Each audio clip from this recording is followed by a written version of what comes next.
Going alphabetical here from the non-Sydney teams, starting up with the team that went about so close. 15 minutes away from winning the whole thing last year. They went a Nathan Cleary masterclass away from winning it all. It's the Brisbane Broncos. Finished second, won 18 games, lost 6, burst into the top 8 after finishing 9th the year before. Accountability, none of us had him finishing in the top 8 last year. We all had him around 10 to 12. Yeah, we all underestimated how much Reece Walsh would do to that team. How good that bloke is. He really just freed them up, and then they played so good. So their spine, Reece Walsh 1, Ezra Meehan 6, Adam Reynolds 7, most likely Billy Walters. Yeah, he's in a bit of a competition. Play at 9. Yeah, it's not guaranteed. It's not guaranteed for him. Yeah, he's got to really perform in the trial games to keep that spot. But they've got some young fellas through that are really knocking down the door for that spot. My concern with the Broncos, big outs. Kurt Capewell goes to the Warriors. Herbie Farnworth goes to the Dolphins. Thomas Flegler goes to the Dolphins. Keenan Palacia to the Titans as well.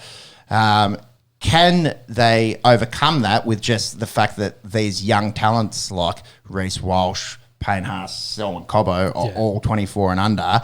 Are they just going to get better that they can deal with these losses and have the cattle coming forward? Yeah, exactly. I think they'll cover the forwards losses pretty well with Capewell and Flegler anyway, and their pack's already really, really good. And, sliding Cobbo in to cover for Farnworth, which I think will open him up a little bit. He gets the GI comparisons a little bit, but if he can be even a tenth of what GI was in the centres, he'll be an elite player. And then, they've got plenty of guys available on the wing. Like Corey Oates missed a lot of games last year, and he can just slide straight back in as a wing spot. So I think they'll be fine. Their outside back depth is up there with the best in the comp. Definitely. And as good as Herbie Farnworth was last year, I don't think he's going to be a huge loss with Cobbo coming in. Cobbo could play anything 1 to 6, you'd think, and be pretty good. Obviously, probably preferred position at the wing, but like you say, GI comparisons, he's young, he's got a big frame. He'll probably learn how to play one defensive position in and be fine. Like you said, Corey Oates probably finds himself on the wing, but also they've got Dean Mariner, Jesse Arthurs probably locks down one wing. Their outside back depth is insane. I think Brendan Piakura as well played 15 games last year. He's a 21-year-old on the edge, probably just goes straight into Kurt Capewell's edge position. I agree. I think the concern is he got a little banged up in their preseason game. First trial. Yeah, but he's nothing long term. Yeah, I think he should be right for round 1. He may miss round 1. We'll keep an eye on that. It's nothing serious. He is an electric talent. Cook Islands international, only going to get better again, coming into 21, 22. As an edge back row, probably don't really find your peak until your mid-20s. So he's certainly one to watch there. Top end of the list, Payne Haas, arguably the best middle in rugby league, and if you don't have him number 1, he's certainly top 3. Paddy Carrigan, despite the little scuffle last week with Adam Reynolds, they seem like they're all made up. They were doing media together. And team bonding. That's right, a bit of bonding. The second angle of that video is pretty funny as well, because essentially it stacks on and Payne Haas jumps on top and is essentially humping the boys on the bottom. That's not who you want on the top of the stack on. No. So I wonder if Paddy took a bit of exception to that, and that's why the blue happened. But I think it's all good. They've had to deal with that in front of the media. They'll be over in Vegas. I think all the teams flew out today from memory as they get prepared. I think South's there the day before. Yeah. So they're getting prepared for the start of the season. So I think they're looking all right. Just looking at their squad here as well, the competition that you mentioned for that hooking position it's probably going to be Billy Walters, but Corey Pake, Tyson Smoothie, and they've also got a kid called Blake Moser who played under 19s Queensland last year. May not see him in round 1, but their options for 9 and the 14 are super deep. So any sort of concerns around losses and also aging players, so Reynolds old, Marty Tapau old. They just re-signed Reynolds as well for a couple of years. Yeah, so it doesn't have to be done this year. Yeah. That was my concern at the start of the contract, was it had to be done and then last year or this year. Ezra got his big deal as well. And he's a superstar. Yeah, like we saw some of the most elite 5/8 play in the grand final. He needs in recent memory from him, and he needs, I think, Adam Reynolds as well at this point in his career, because it really frees him up just to focus on being a menace, essentially, like getting the ball and doing whatever he needs to do. Yeah, his ball playing ability as a 6 is up there with the best in the comp. So scored like 15 tries last year. Or something. Yep. So I've got them finishing 1 after the first kind of round of trials. The teams are sandbagging a little bit. There's a few teams that are not playing a full strength squad. Brisbane played pretty close to full strength squad and put the Cowboys to the sword. They kind of showed their intentions of what they can do and how they can play, and they look really good. I've got them, hopefully taking the next step, being 1 and potentially winning the comp. You get $4.30 at the moment if you want to back them for taking out the whole comp. I did hear, courtesy of Hammy on Bloke and a Bar from Sportsbet, that they've taken the most money on the Broncos this year. So a lot of people believing young and talented. In the Broncos. Their window is very, very open. I'm going to go very good, but I've gone 4th. I think Penrith are the best team on paper in the comp, and in Jerome Luai's last season at the club, I think they'll really be gunning for that 4 in a row and going down as the greatest team in the modern era. And then for me, it was tight. It's tight. On paper, I've got the Chooks and Storm just above them. Having said that, Brisbane tend to play a lot of games up in Brisbane, tend to win a lot of games up in Brisbane. Wouldn't be surprised if they're a top 2 finish. What was interesting, we were just checking them before, they had a better record away from Brisbane last year. Yeah. Which was crazy. They were winning games away, and the usual impenetrable fortress of Suncorp became a little penetrable, but they won away. They beat Penrith round 1 last year. They've shown that they can beat them. Can they do it when it matters? I've gone 4th. Wouldn't be surprised if it's 3rd or 2nd. Yeah, I think top 4. So. Yeah, you've gone top 2. Yeah, top 2. I've kept them where they were last season. Put them in number 2 there. It's again hard to put them past the Panthers. But we'll talk about the Panthers next week. For sure. All right, let's go into the Canberra Raiders.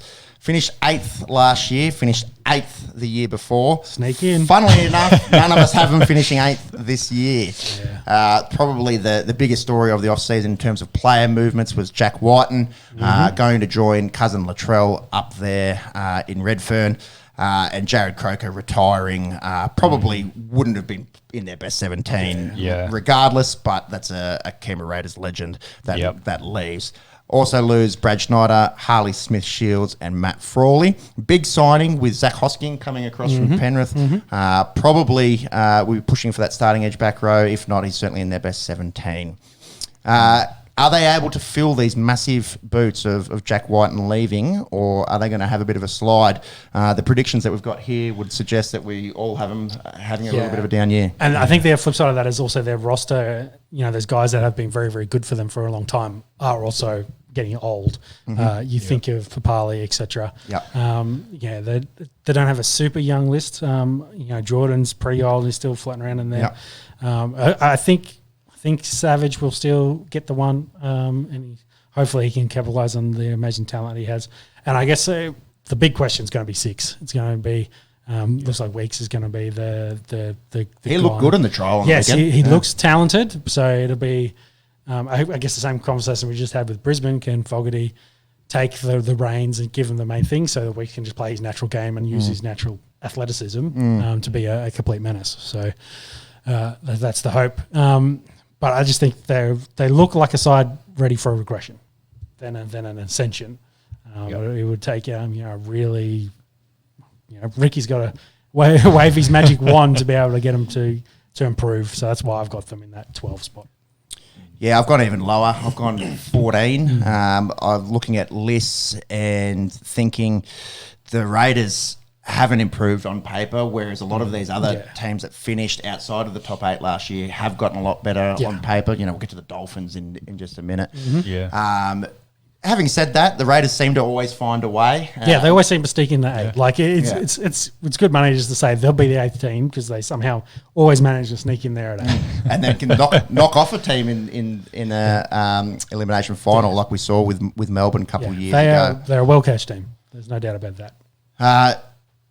Having a look at their best 17, it is an interesting mix of quite old and quite young. So you mentioned Papali, Rapana also aging a little bit, Elliot Whitehead getting a little bit long in the tooth, and then they've got this young talent in their forward pack with Tarpanay, with Hudson Young, with Corey Horsburgh, who are only going to get better, you'd imagine. We're talking about Payne Haas being probably unanimous best middle in the comp. Geez, Tarpanay's got to be up there as well. Yeah. Gets through a ton of work, is tough as hell. And we saw last year Hudson Young and Corey Horsburgh both getting Origin starts for their respective states. So nothing wrong with that pack by any means. You do look at the spine and you think, oh gosh, like on paper, it doesn't really stand up to a Penrith or a Brisbane or a Melbourne. It's unproven. So. It's going to be interesting who actually has number one on their back. So as we saw Seb Chris play a lot of one last year. Yeah, because Savage got injured this time last year. Yeah, broke his jaw, missed the first two and a half months. Couldn't break into the squad. So there's talks that Rapana might play week one. And then they've got this young kid, Chevy Stewart, who's only 18 years of age, but they've already signed him till 2026 with an option to go to 2027. He's a Cornell Stingray, so Sharks junior, has been killing it through the preseason by all accounts. He's still fresh as. So I don't think we see him week one, but if there's any sort of injuries, there's a chance that we see him either playing out on the Sting or possibly with the one on his back even this season. So certainly one to watch if it's not this year, 2025 or 2026 for young Chevy. Yeah, the Raiders are kind of that team that you think by about round 10 they might have settled on their lineup. There'll be, I think, a lot of trying to work things out, not chopping and changing, but essentially moving guys around, trying to find the best 13 on the pitch at any point in time. I was going to ask, are they sort of in like a rebuild phase at the moment, working out the squad? Or I wouldn't say rebuild. It's like retool. Yeah. So they're just not full rebuild, just I think they'll probably see the season, see where they're at, and then there'll be the question of maybe we have a bit of turnover and. Depending on that result, if they finish like 14, like Pets is thinking, then that's the look at. All right, we've got to make wholesale changes. They finished like 8th again. It's like we're still close. What do we mean? Well, one or two things. Maybe we can push again. So I think with the cattle that they've got, they'd be happy with playing finals football. I think that's overachieving this year. Happy to be proven wrong. A few Raiders fans probably at us in the comments. We are based out of Canberra. But just looking at the list, I don't see them going top 8 this season personally. Interesting, you've got Corey Harawira Naira there, medically retired. I think he's actually been cleared this week. Yeah, so there's a bit of conjecture around what his official status is. Because he's got a defib. Implant. Yeah, so he's got a defib put in there. NRL Physio, interesting video today, I think. It shows one of the EPL guys that had one put in. It's a huge bit of hardware. So a little bit different, I suppose, for a soccer player to have it that's not having constant contact on that versus someone that plays in the second row. Exactly right. Having said that, it seems like it's reasonably promising for CHN. Obviously, had those horrific seizures last year. Some pretty distressing scenes in that game. There was certainly a lot of talk that he wouldn't be playing any footy ever again, and now possibly with this internal defib, it's not putting a line through him just yet. Exactly. Any news there on CHN? Anything extra? No, not just yet. I think they're still in a balance. Yeah, because I think it was mixed reports. So some people would say. Some reports were saying he was cleared to play, and then the Canberra Times article from today, I feel like said he's not cleared yet, but it's a possibility. Yeah, right. Yeah, it's not completely ruled out like it had. Yeah. Which is good. Which is awesome for him, and modern medicine doing its thing. Obviously, it's something that you'd want to treat with caution, and hopefully, doesn't feel like he's having any pressure to return. But having said that, it'd be amazing if he does play footy again, and obviously we're all hoping to see that. Yep. From a Raiders squad management, Zach Hosking comes in. They're already stacked with their edge back rows, Hudson Young, Elliot Whitehead. They love a back row in Canberra. So he probably doesn't need to feel that pressure to rush and get back. Needs to come back when he's right and ready. You think KO Week's going to play 6? Is that your assessment? I think they'll start with that and then see how they go. Yeah, that's also what I think. Look pretty good on the weekend. Ethan Strange as well, one to point out. Sister Jasmine kills it in the NRLW for the Knights. Talented family. Maybe landing himself a starting centre role. Be interesting to see on Tuesday when the teams come out. Yep. Be Tuesday week. Yes, Tuesday week. Monks, you had him 10th, so you've gone the... I think we switched him around to 13th. You went down. So split between you two guys. That's right. Yeah. He's coming through. So 12, 13, 14, all have him missing the 8. Get at us, Canberra people, if you disagree. Not quite bottom tier, but they're last year. They're better on paper than our Dragons. Yeah. But yeah, I don't see him making the top 8 personally. They're kind of just outside tier 3 and sort of in tier 4.